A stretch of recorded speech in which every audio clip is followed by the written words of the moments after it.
And I love when this quiet comes. That's such a powerful story, Chip. What we've gotten to see in this life. Oh my God, Yeah. and that anything can be wiped out. It's like we met, and I know there's all the people here, there's so many people here doing this work and out there. You meet people in the worst of circumstances, and you can't imagine, on one level, you can't imagine how they could lift themselves out of it. There's people on this call, me included, that have been there. But it's like when Jan and I first started working in the prisons and we met the first group of women, they couldn't look at us. They could only look at their feet. They were so filled with shame and guilt and God, just imagine some of them had lost their kids to the state. And yet the thing we see through the years is you share, you put on a recording, you give them the books, and one or two of them in that group in particular light up. Like the woman at the Catholic services, they light up. They know that they're home. They know they're okay. And they live from that knowing, and everybody around them is totally confused. They've never seen anything like that. They've never seen change in that kind of a world, not real change. And when people see that people can live from home, it brings them hope. They look over and say, what is that?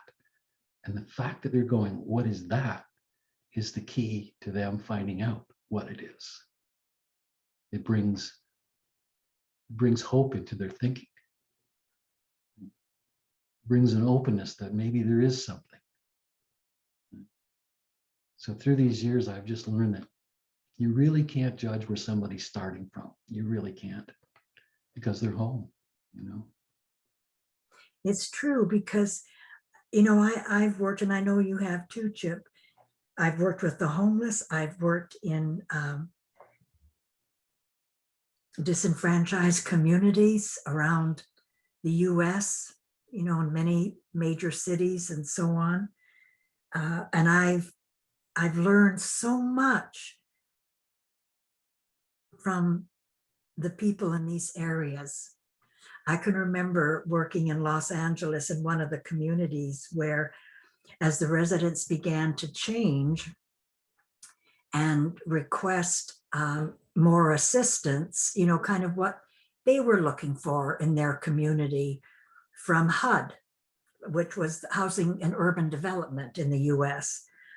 And they didn't know what to make of it because they'd never had such confident residents in that community approach them before. And so they were trying to discourage their confidence and their requests for cleaning up their community, because that's where the residents went as they became engaged. Their true nature is like they wanted to clean up their neighborhood. They wanted to give their kids more opportunities and themselves more opportunities. One of the things HUD did was there was an election for the new resident council and the head of the resident council. And they messed it up, and they HUD put in who they wanted instead of who the residents actually voted for. And I was really upset at this. I completely lost my cool and was ranting and raving to the residents about, how can they do that? They're a government agency and this and that and this and that.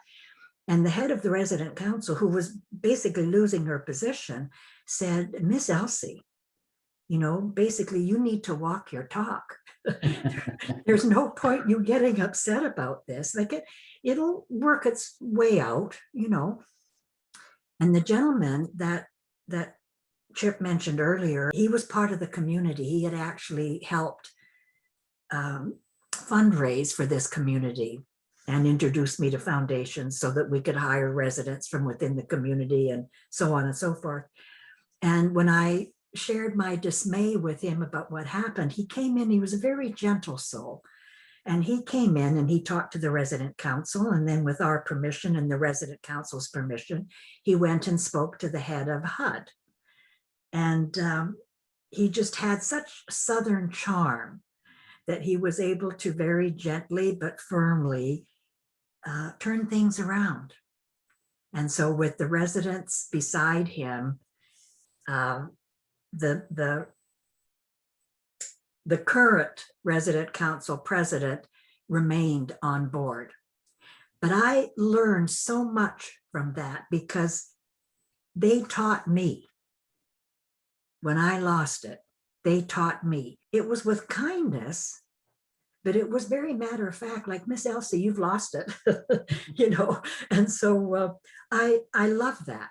I love that they taught me. And all the way along, I spent 3 years in that particular community. All the way along, they taught me.